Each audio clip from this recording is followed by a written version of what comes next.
Hello दोस्तों, आप सभी को अपने यूट्यूब चैनल बायजे पब्लिकेशन में स्वागत है। चलिए आज 71वीं बीपीएससी मेंस की सीरीज के अंतर्गत लेक्चर नंबर 3 आर्ट एवं कल्चर का पाठ है का पाल कला के बारे में जानेंगे। चलिए जिस देर न करते हुए हम बात करते हैं कि पाल कला क्या है। इससे पहले हमको जानना जरूरी है, इससे पहले आगामी बीपीएससी में पाल कला से संबंधित कौन कौन से क्वेश्चन पूछे हैं। तो सामान्यतः पाल कला की विशेषताएं, आलोचनात्मक विशेषताएं या पाल कला का वर्तमान औचित्य जैसे प्रश्न को पूछा गया है। सबसे पहले हम पाल कला के बारे में देख सकते हैं। ये ग्राफिंग है, हालांकि इसको इंट्रो के बाद बनाना है। जैसे पाल कला मैप के माध्यम से देख सकते हैं कि पाल कला, इसके बाद इसको 3 भागों में बांटा गया है: स्थापत्य कला, मूर्ति कला और चित्रकला। स्थापत्य कला के बारे में बात करते हैं तो विहार, चैत्य, स्तूप, मंदिर आदि का निर्माण पाल शासकों के अंतर्गत पाल कलाकारों ने किया था। और मूर्ति कला की बात करते हैं, कांस्य मूर्ति, पत्थर या प्रस्तर की मूर्ति, टेराकोटा की मूर्ति, यानी इसको मृण मूर्ति भी कह सकते हैं। चित्रकला के अंतर्गत पांडुलिपि चित्रकला हो गया और भित्ति चित्र है। इसी को हम आगे क्या करेंगे, विस्तृत रूप से इसको जानने का प्रयास करेंगे, ताकि 71वीं बीपीएससी में जो भी क्वेश्चन पूछे उसको क्या करें, हम लिख लें। चलिए देर ना करते हुए सबसे पहला इसको इंट्रो को देखते हैं। पाल कला की इंट्रो क्या हो सकता है, तो हम आपको पहले ही बता चुके हैं कि इंट्रो में बेसिकली पाल कला क्या है या उसके आगामी पे हम क्या लिखने वाले हैं उसका एक झलक होना चाहिए। इसे देख सकते हैं कि पाल कला भारतीय कला के इतिहास में एक अत्यंत महत्वपूर्ण अध्याय है, जिसका विकास लगभग 8वीं शताब्दी से 12वीं शताब्दी के दौरान पूर्वी भारत, मुख्यतः वर्तमान का बिहार और बंगाल में हुआ। यह कला पाल वंश के शासकों जैसे धर्मपाल, देवपाल के मजबूत संरक्षण में फली फूली। पाल शासक स्वयं बौद्ध धर्म के प्रबल समर्थक थे, इसलिए इस कला पर महायान या वज्रयान बौद्ध धर्म का गहरा प्रभाव पड़ा। यानी कहने का तात्पर्य हुआ कि जो पाल कला का विकास हुआ वो सामान्यतः 8वीं से 12वीं शताब्दी के मध्य हुआ था, और इसका जो क्षेत्र था बंगाल और तत्कालीन बिहार का जो क्षेत्र था, और आजकल तो बांग्लादेश का भी क्षेत्र थोड़ा चला गया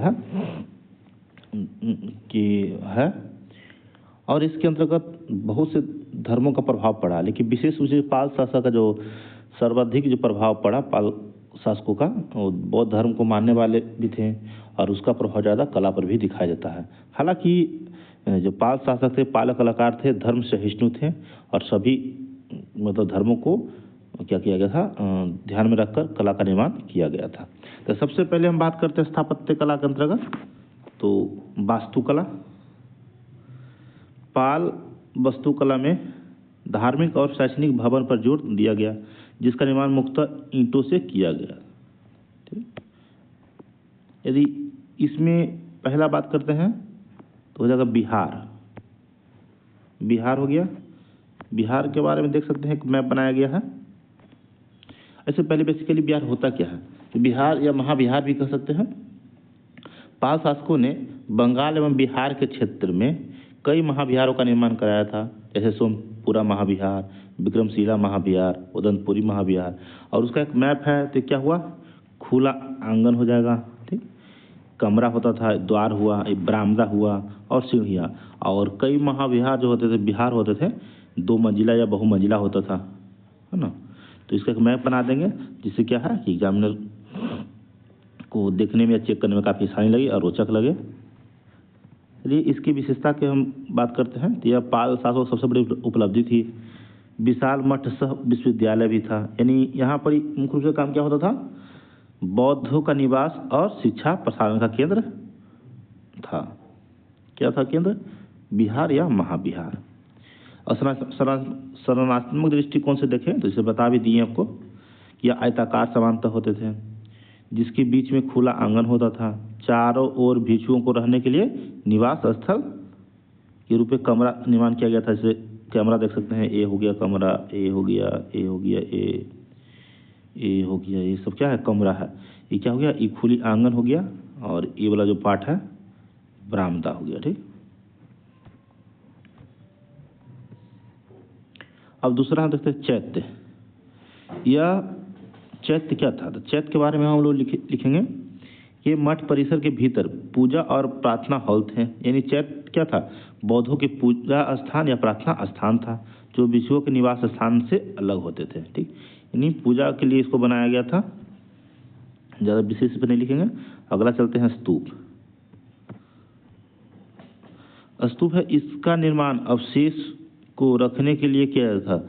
अवशेष किसका, तो बौद्ध जो भिक्षु थे जिनकी मृत्यु हो जाए, उनकी जो अवशेष होता था उसको रखकर क्या किया जाता था, इसकी मतलब निर्माण किया गया था। जैसे सोमपुरा महाविहार के अंतर्गत देख सकते हैं का स्तूप अपनी अनूठी क्रूस के आकार की योजना यानी के लिए क्या था, प्रसिद्ध था। यह है। अगला हम देखते हैं स्तूप में, थोड़ा हम इसकी डायमेंशन की बात करते हैं। तो मैप है, इसको देख सकते हैं कि मैप बनाना बहुत ज़रूरी है। तो मैप बनाइएगा तो इससे क्या है कि आपको समय का बचत होगा और ज़्यादा से ज़्यादा मार्क्स मिलने की संभावना इस पर बनी रहती है। जितना भी प्रीवियस ईयर आप देखिएगा, जो भी टॉपर का कॉपी है या इवन हम लोग भी लिखे हैं, तो हम लोग का भी क्या है, मार्क्स इस तरह में मैप बनाने से काफ़ी ज़्यादा आता है। तो क्या है, तो ये छत्र होता है। ठीक, ये छत्र, ये स्तूप है, इसको अंड कहते हैं। ये तोरण यानी द्वार हो गया। ठीक, ये वेदिका, वेदिका समांतर लकड़ी का बना होता था, कहीं कहीं प्रस्तर का भी बना होता था, यानी पत्थर का भी बना होता था। और यहाँ ये हो गया पवित्र सामग्री। ठीक, इसके बाद हो गया छत्र। ठीक, जो ऐसा होता था ना, ऐसा वाला तीन पैर वाला, 1 2 3, तो इसी को छत्र कहा गया। और नीचे जो ऐसा बना होता था जिसमें बुद्ध का अवशेष रखा होता था, उसको क्या कहा गया था, हर्मिका। और एक प्रदक्षिणा पथ होता था। ठीक, इसको या तो डायरेक्ट शो कर सकते हैं या इसके बारे में लिख भी सकते हैं, लेकिन अगर पूरा एकल क्वेश्चन पूछे कि पाल कला की विशेषताएं या आलोचनात्मक विशेषता, तो साधारण इस तरह से लिखकर निकल जाएंगे। यदि सिर्फ स्थापत्य कला पूछेगा तो इसका विस्तार देना है कि प्रदक्षिणा पथ का क्या कार्य था, हर्मिका क्या था, है ना, प्रवेश द्वार के बारे में ज़्यादा, वेदिका क्या होता था। ठीक, इसके बारे में को बता देना है। यानी प्रदक्षिणा पथ था, इसके द्वारा क्या होता था कि जो बौद्ध भिक्षु थे वो भ्रमण करते थे, यानी परिक्रमा करते थे। हर्मिका में क्या था, बुद्ध के अवशेष जो होते थे, बौद्ध के अवशेष, उसको रखा जाता था। ठीक, चलिए आगे बढ़ते हैं। मंदिर। पाल स्थापत्य कला में पाल कलाकारों ने बौद्ध धर्म के साथ साथ क्या किया कि जो हिंदू धर्म पर भी क्या किए, विशेष ध्यान दिए। और इसके अंतर्गत क्या है कि मंदिर शैली पर स्थानीय बंगाली झोपड़ी की वास्तुकला का प्रभाव पड़ा और कई प्रकार के मंदिर का भी निर्माण किया गया। और इसके हम डायमेंशन की बात करते हैं तो इसमें वक्र रेखीय शिखर और पिरामिडनुमा छतें बनाने की प्रवृत्ति थी। पाल शासक यद्यपि बौद्ध धर्मी थे या बौद्ध धर्म का मानने वाले थे, फिर भी इन्होंने हिंदू धर्म के भी अनेक मंदिर बनवाए। यह मंदिर मूलतः प्रसिद्ध नागर शैली में बने थे। मंदिर का कुछ उदाहरण इस प्रकार है, यानी क्या क्या था, शैली नागर था। ठीक, हालांकि पाल शासक बौद्ध धर्म का मानने वाले थे, लेकिन कई प्रकार के मंदिर बनाए। और प्रसिद्ध में क्या क्या है, गुफा मंदिर कहलगांव, है ना, गुफा मंदिर कहलगांव जो भागलपुर में पड़ता है। विष्णुपद मंदिर बोध गया, जो इस मंदिर में महत्वपूर्ण विशेष अर्धमंडल, जो विशेष क्या है, अर्धमंडल का निर्माण क्या किया गया था, पाल कलाकारों द्वारा किया गया था। इसके बाद हम बात करते हैं मूर्तिकला। सेकंड पार्ट क्या हुआ, मूर्तिकला। ठीक, तो मूर्तिकला में क्या है, पाल मूर्तिकला अपने विशिष्ट फिनिशिंग अनुपात और दैवीय लालित्य के लिए जानी जाती है। पाल कला में बुद्ध, बोधिसत्व जैसे में सदा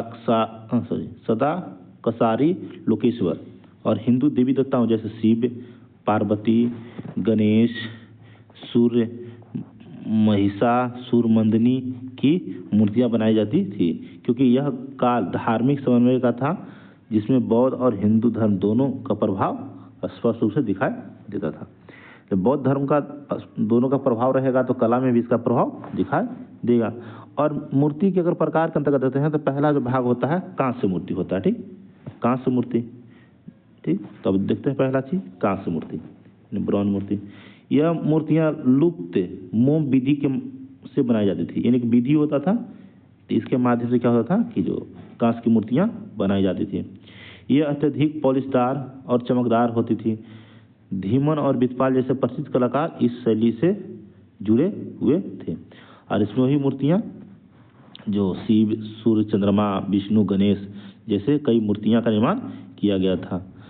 और इसमें मुख्य रूप से क्या था, अलंकरण की प्रधानता था, यानी क्या कहा जाता है, अलंकरण की प्रधानता, अलंकरण की प्रधानता था। यह अत्यधिक पॉलिशदार और चमकीला होता था, इसी को भी क्या कहते हैं, अलंकरण। अलंकरण का मतलब होता है सीधा कि ज़्यादा से ज़्यादा क्या किया गया था कि विषय वस्तु से हटकर उसको ज़्यादा चपल और चंचलता को दिखाने का प्रयास किया गया था, यानी कृत्रिम रूप से ज़्यादा उसको सजावटी सजाने का प्रयास किया गया था। अगला इसी का पाठ देते हैं प्रस्तर मूर्ति, यानी पत्थर मूर्ति भी इसको कह सकते हैं, पत्थर मूर्ति, ठीक। मूर्तियों के लिए मुख्य रूप से काले बेसाल्ट पत्थर का उपयोग किया जाता था, यानी पत्थर मूर्ति का निर्माण करने के लिए क्या इसका प्रयोग किया जाता था, जो काले और बेसाल्ट पत्थर का प्रयोग किया जाता था। जो मुख्य रूप से जो मुंगेर और झारखंड का क्षेत्र था वहाँ से इसका जो प्रस्तर था उसकी प्राप्ति होती थी, और उसी की नक्काशी करके कई प्रकार के मूर्तियों का निर्माण किया जाता था। इन मूर्तियों में शांत भाव, संतुलन मुद्रा और सूक्ष्म आभूषणों का प्रदर्शन होता था। अगला है टेराकोटा, यानी मिनी मूर्ति, ठीक। पकी हुई मिट्टी से बने पैनलों का उपयोग बिहारों की दीवारों को सजाने के लिए किया जाता था, जिसमें धार्मिक कथाओं और लोक जीवन के दृश्य का चित्रण होता था। और इसको अगर हम उदाहरण देखेंगे तो नालंदा के सराय केला है, नालंदा के सराय केला, वहाँ से क्या हुआ कि भी मूर्तियाँ इस तरह का टेराकोटा का मिला है। महाविहार से भी कई तरह का मूर्तियाँ जो है टेराकोटा का मूर्तियाँ मिला है। अगला इसका थर्ड पार्ट हुआ धार्मिक, क्या थर्ड पार्ट ये हो गया चित्रकला, ठीक। जैसे ऊपर मैप में देखे थे कि 3 भागों में बांटे थे, स्थापत्य कला, फिर हो गया था आपको मूर्तिकला और चित्रकला। तो चित्रकला में देखते हैं चित्रकला क्या था, समांतर लघु चित्रकला के रूप में पाल शासकों के अंतर्गत पाल कलाकारों ने जो कला का निर्माण किया था वो लघु चित्रकला के रूप में था, जिसमें पहला क्या था पांडुलिपि, ठीक। यह कला मुख्य रूप से तार के पत्रों पर बौद्ध ग्रंथों जैसे अष्ट सहस्त्र शस्त्रिका प्रज्ञा पारमिता को सजाने के लिए की जाती थी। चित्रों में तीव्र रेखाओं और चमकीले प्राथमिक रंगों का प्रयोग होता था, यानी पांडुलिपि चित्रों के महत्वपूर्ण उदाहरण है अष्ट सहस्त्र प्रज्ञा पारमिता और पंचराक्ष। ये दोनों चित्र कैम्ब्रिज संग्रहालय इंग्लैंड में क्या है संग्रहित है, ठीक। यानी कहने का मतलब है कि पांडुलिपि के अंतर्गत जो कला का निर्माण किया गया था ताड़ के पत्र पे किया गया था, ठीक। की पॉइंट हुआ जिसका चित्रों में तीव्र रेखाएं और चमकीली प्राथमिक रंगों का प्रयोग किया गया था। और उदाहरण के रूप में देखेंगे तो अष्ट शस्त्र प्रज्ञा पारमिता और पंचराक्ष है, दो इसका उदाहरण मुख्य रूप से है। इसका संरक्षण कहाँ किया गया था, कैम्ब्रिज संग्रहालय इंग्लैंड में इसका संरक्षित किया गया है।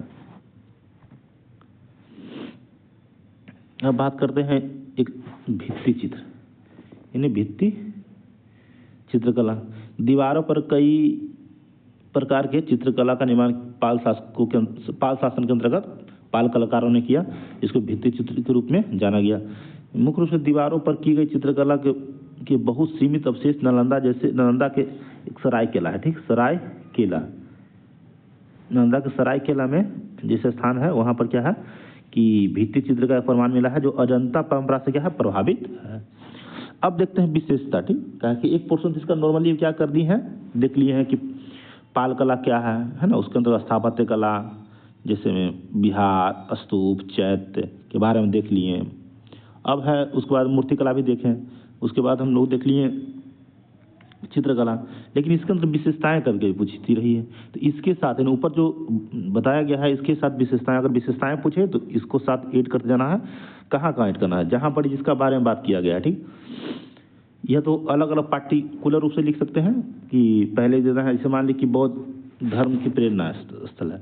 या मान लीजिए कि स्तूप लिखे, स्तूप के बारे में चर्चा करके उसकी विशेषता साथ में लिखते हैं, या एक बार पूरा चर्चा करके विशेषता 10-12 पॉइंट जो भी इसमें बताया गया उस तरह से भी लिख सकते हैं, जैसे आपको सुविधा हो। दोनों में मार्क्स मिलता है। चलिए पहला देखते हैं, विशेषता में बौद्ध धर्म से प्रेरणा। आपको पता है कि पाल शासकों ने बौद्ध धर्म को ज़्यादा प्रेरणा दिया था और बौद्ध धर्म पे ज़्यादा क्या किया गया था, ध्यान देकर, खास करके वज्रयान शाखा पर ध्यान देकर बोधिसत्व, बुद्ध जैसे अवलोकितेश्वर और तारा की मूर्ति का निर्माण किया जा रहा था। दूसरा विशेषता है महाविहारों का निर्माण। ठीक, वास्तुकला में सबसे बड़ी उपलब्धि नालंदा और विक्रमशिला जैसे विशाल शैक्षणिक और मठवासी केंद्रों इन विहारों का निर्माण थी। ठीक, अगला है ईंटों का प्रयोग होता था। इसकी विशेषता में क्या है, ईंटों का प्रयोग होता था। ठीक, यानी समान रूप से वास्तुकला में मुख्य निर्माण सामग्री के रूप में पक्की ईंटों का उपयोग किया जाता था, जो इस क्षेत्र में मिट्टी की उपलब्धता के कारण था। अगला इसकी विशेषता की बात करते हैं तो कांस्य मूर्तियों में उत्कृष्टता, थोड़ा सा तबीयत खराब है इसलिए थोड़ा आवाज़ में काफ़ी झंझावट देखा जा सकता है ना, तो मैनेज कीजिएगा। यानी कांस्य मूर्ति में उत्कृष्टता, मूर्ति कला में लुप्त मोम विधि से बनी कांस्य मूर्तियों की उत्कृष्ट पॉलिश और फिनिशिंग की अनूठी विशेषता थी। ठीक, यानी इसको अगर मान लीजिए अलग से लिख दिए हैं, अगर विशेषता साथ में लिखना हो तो क्या करेंगे, कांस्य मूर्ति जहाँ पर चर्चा ऊपर किए हैं उसी के साथ इसको अलग से विशेषता लिख के ऐसे इसको वर्णन कर देंगे। ठीक, फिर काले बेसाल्ट पत्थर का प्रयोग। ठीक, आप जानते थे कि जो पाल कलाकार थे, जो धिम्मन बिटपाल थे, जो प्रस्तर मूर्ति के अंतर्गत काले बेसाल्ट पत्थर का प्रयोग करते थे। अगला है शांत और आध्यात्मिक भाव। मूर्ति में एक शांत और आध्यात्मिक भाव तथा संतुलित शारीरिक मुद्रा दिखाई देती थी। उसके बाद विशेषता था लघु पांडुलिपि चित्रण। चित्रकला का सबसे महत्वपूर्ण रूप ताड़ के पत्तों पर बौद्ध ग्रंथ हो जैसे प्रज्ञा पारमिता को सजाने वाली लघु चित्रकला थी। इसकी अन्य विशेषता की बात करते हैं तो तीव्र रेखाएं और चमकीले रंग। पांडुलिपि चित्रण में तीव्र स्पष्ट रेखाएं और चमकीले प्राथमिक रंगों जैसे लाल, नीला, पीला का उपयोग होता था। प्राथमिकता से प्रमुखता से भी उपयोग होता था। अगला है अलंकरण और भूषण पर जोर, जिसको हम बोल रहे थे कि इसमें अलंकरण की प्रधानता है। ठीक, तो मूर्तियां और चित्रों दोनों में बारीक और जटिल आभूषण तथा अलंकरण पर विशेष ध्यान दिया गया। जैसे आप समझ सकते हैं कि इंसान हम लोग है नॉर्मली कपड़ा पहन लेता है, लेकिन उसमें क्या है मेकअप पूरा कर दे, पूरा एकदम बिंदी वाली लगा दे, कान वाली, बहुत तरह का जो श्रृंगार होता है उसको सजाते क्या हो जाएगा, अलंकरण होगा, विषय वस्तु से काफ़ी हट जाएगा। तो पाल कलाकारों द्वारा भी क्या किया गया था कि जो मूर्ति कला का विशेष रूप से निर्माण किया गया था उसमें अलंकरण की प्रधानता दी गई थी, जो इसकी बड़ी विशेषताओं से एक विशेषता ये भी मानी जाती है। अगला है अंतर्राष्ट्रीय प्रभाव। पाल कला पर क्या है कि नेपाल, तिब्बत, दक्षिण पूर्व एशिया जैसे जावा तक फैली। इसमें बौद्ध कला को गहराई से प्रभावित किया और इसे एक अंतर्राष्ट्रीय शैली भी बना दिया। ठीक, अब आलोचना के बारे में बात करते हैं। पाल कला क्या आलोचना होता है तो इसको देख लेते हैं। मौलिकता की कमी और अनुकरण। ठीक, पाल कला में विशेष रूप से मूर्ति कला और चित्रकला में गुप्तकालीन और उत्तर गुप्तकालीन शैलियों की कठोरता से अनुकरण किया गया। इस कारण कलाकारों ने नए प्रयोगों पर ध्यान कम दिया, जिसके कारण कला की मौलिकता और नवीनता का अभाव रहा। यानी कहने का मतलब है जो कलाकार थे उस समान रूप से गुप्त काल के या गुप्तकालीन जो कला था उसी को अनुसरण करते हुए कला का निर्माण किया, जिसके कारण क्या है नवीन कला पर ज़्यादा विशेष ध्यान नहीं दिया गया। अगला देखते हैं मूर्तियों में गति और गहराई का अभाव। अगला जो आलोचनात्मक जो तथ्य है क्या है, मूर्तियों में गति और गहराई का अभाव। पत्थर और कांस्य मूर्ति मुख्य रूप से एक ही तरफ से देखने के लिए बनाई गई थी। इसमें गहन गति और त्रिआयामी प्रभाव कम थे, जिसमें कुछ हद तक स्थिर और औपचारिक दिखाती थी। यानी कहने का मतलब जो मूर्ति बनाया जाता था तो सीधे अभी जो हम लोग अभी जो अभी दशहरा जो अभी खत्म हुआ है, इन दशहरा में जो मूर्ति देख रहे थे या पंडाल देखते हैं तो आगे भाग से कितना सजा दिया जाता है, लेकिन पीछे भाग से जो बांस होता है या मूर्तियाँ का जो पीछे से जो होता है क्या होता है, खोखला होता है। तो यानी कहने का मतलब है कि अग्रभाग को दिखाने का प्रयास किया गया था और 3 डायमेंशनल ना होकर क्या किया गया था कि सिर्फ एक विमीय, यानी कहने का मतलब अग्रभाग को दिखाने का प्रयास किया गया था। ठीक, चलिए आगे रखते हैं आलोचना में। इसमें हो गया अति अलंकरण। ठीक, यानी कहने का मतलब मूर्ति कला में सूक्ष्म आभूषणों और जटिल नक्काशी पर अधिक जोर दिया। इस अति अलंकरण के कारण कभी कभी मूर्तियों में मूल भाव की सादगी और आध्यात्मिक गहराई दब गई थी। यानी जो उसका मूल भाव था वो क्या होता है, दब जाता है। जैसे मान लो गरीबी को दिखाना है, गरीबी से संबंधित किसी व्यक्ति का चित्र बनाना है और उसको अगर हम पूरा सजा देंगे, यानी इतना सजा दें कि क्या होता है कि गरीब दिखाई नहीं देते, फिर कैसे उसमें पता चलेगा कि इस मूर्ति में गरीबी है। तो हमको पता है या बनाने वाला को पता है कि गरीब व्यक्ति का हम मूर्ति बना रहे हैं या चित्र बना रहे हैं, लेकिन उसमें अगर हम दिखा दे पूरा आभूषण पहना दे या मान ली बहुत अच्छे से पोशाक पहना दे तो क्या हो, गरीबी दिखाई नहीं देगा। दूसरी तरह से है कि जो क्या है अलंकरण का प्रधानता से क्या होता है, जो मूल जो आध्यात्मिक जो उसका सादगी था वो छिप जाता है, नहीं खत्म हो जाता है। अगला आलोचनात्मक तथ्य क्या है, विषय वस्तु का सीमित दायरा। ठीक, सीमित दायरा क्या हुआ, यह कला लगभग पूरी तरह से बौद्ध धर्म विशेषकर जो वज्रयान से प्रेरित था। विषय वस्तु मुक्त बुद्ध, बोधिसत्व और बौद्ध देवी देवताओं तक सीमित रही, जिसमें यह आम जनजीवन और अन्य समकालीन सामाजिक धार्मिक विषयों से काफ़ी दूर रही। यानी कहने का मतलब है बौद्ध कला के अंतर्गत जो कलाकार थे वो विशेष रूप से ज़्यादा से ज़्यादा क्या ध्यान दिए, बौद्ध जो धर्म से संबंधित जो कला था उस पर विशेष रूप से ध्यान दिया गया। और अन्य जो वर्ग था यानी सामाजिक कला की बात करते हैं या लोक कला जिसको कह सकते हैं, उसके जनजीवन से संबंधित कला की बात करते हैं तो उस पर ध्यान दिया गया कि काफ़ी कम दिया गया। ठीक, अगला है वास्तुकला में टिकाऊपन की कमी।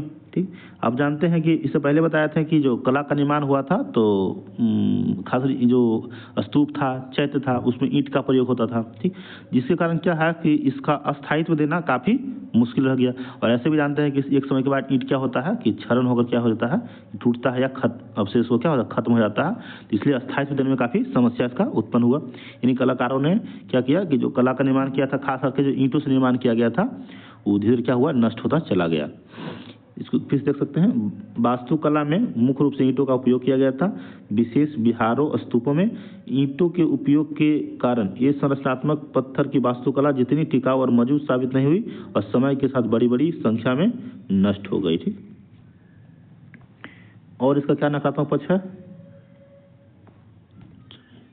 तो चित्रकला की गहराई का अभाव। ठीक, इसका क्या देख सकते हैं आलोचना में, क्या आलोचना होगा, चित्रकला में गहराई का अभाव। यानी पांडुलिपि चित्रण में तीव्र रेखाओं का प्रयोग तो हुआ, लेकिन यह चित्रकला मुख्य रूप से 2 आयामी थी, 2 डायमेंशनल था। इसमें अजंता और एलोरा चित्रकला जैसी गहराई और भावनात्मक अभिव्यक्ति का अभाव था। यानी चित्र तो बनाने का प्रयास किया गया, लेकिन जो अजंता और एलोरा के गुफा में जो चित्रकला में जिस तरह की गहराई, जिस तरह के विषय वस्तु, जिस तरह की एकदम मौलिकता का प्रयोग किया गया था उसमें इसमें दिखाई नहीं दिया। किसमें दिखाई नहीं दिया, पाल कला में दिखाई नहीं दिया। चलिए एक निष्कर्ष देखते हैं। पाल कला भारतीय कला के इतिहास में एक संक्रमण काल का प्रतिनिधित्व करती है। हालांकि इसकी शैली में पुनरावृत्ति और मानवीकरण की आलोचना की जाती है, लेकिन यह कला उत्कृष्ट धातु मूर्तिकला और लघु चित्रकला के विकास के लिए मील का पत्थर साबित हुई। पाल कला ने न केवल पूर्वी भारत की सांस्कृतिक विरासत को समृद्ध किया, बल्कि नेपाल, तिब्बत, दक्षिण पूर्व एशिया तक भारतीय कला और बौद्ध धर्म के प्रचार में एक महत्वपूर्ण सेतु का कार्य भी किया। इस प्रकार पाल कला भारतीय उपमहाद्वीपीय की कलात्मक और धार्मिक देन के रूप में एक अमूल्य स्थान रखती है, जो पर्यटन उद्योग के विकास के लिए आज भी काफ़ी महत्वपूर्ण है। ठीक, और इसके विकास के लिए बिहार सरकार के साथ भारत सरकार क्या कर रही है कि पर्यटन को बढ़ावा दे रही है। चलिए हम लोग पाल कला के बारे में जान लिए हैं, और अगर इस चैनल को सब्सक्राइब कीजिए, फॉलो कीजिए, और PDF के लिए आप हमारे बायजे पब्लिकेशन का टेलीग्राम चैनल है उसको ज्वाइन कर लीजिए, उस पर PDF आपको मिल जाएगा। और जो भी आपका सुझाव है, सुझाव कमेंट बॉक्स में या YouTube चैनल के माध्यम से ही या ये भी संभव हो तो टेलीग्राम के माध्यम से आप सुझाव दे सकते हैं। धन्यवाद।